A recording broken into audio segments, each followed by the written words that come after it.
శ్రీలంక తీరంలో దిత్వా తుపాను ఉత్తర వాయువ్య దిశగా కదులుతోంది. పుదుచ్చేరికి దక్షిణ ఆగ్నేయంగా 370, చెన్నైకి దక్షిణంగా 470 కిలోమీటర్ల దూరంలో కేంద్రీకృతమైంది. రేపు తెల్లవారుజామున తీవ్ర వాయుగుండంగా తమిళనాడు, పుదుచ్చేరి, దక్షిణ కోస్తాంధ్ర తీరాలకు చేరుకునే అవకాశం ఉంది.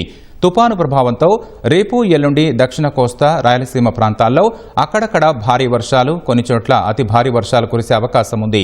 శ్రీలంకలో దిత్వా తుపాను కారణంగా పెను విధ్వంసం సంభవించింది. వరదలు, కొండచెరలు విరిగిపడ్డ ఘటనల్లో మృతుల సంఖ్య 80కి దాటింది. 34 మంది గల్లంతయ్యారు. వేలాది ఏళ్లు దెబ్బతిన్నాయి. అనేక రోడ్లు, వంతెనలు కొట్టుకుపోయాయి. కరెంటు స్తంభాలు విరిగిపడి విద్యుత్ సరఫరా నడిచిపోయాయి. 2 ప్రధాన జల విద్యుత్ కేంద్రాలైన కోట్మలే, రామ్టాంబేలను మూసివేశారు.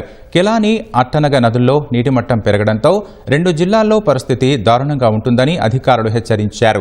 1,50,000 మంది వరదలతో ప్రభావితమవగా 14,000 మందిని సురక్షిత కేంద్రాలకు తరలించారు. అనేక రైళ్లను రద్దు చేశారు. శ్రీలంకను ఆదుకునేందుకు ఆపరేషన్ సాగర్ బంధు కార్యక్రమం చేపట్టిన భారత్ ఐఎన్ఎస్ విక్రాంత్, ఐఎన్ఎస్ ఉదయగిరి ద్వారా టన్నుల కొద్దీ రేషన్, బట్టలు, వైద్య సామాగ్రిని తరలించింది.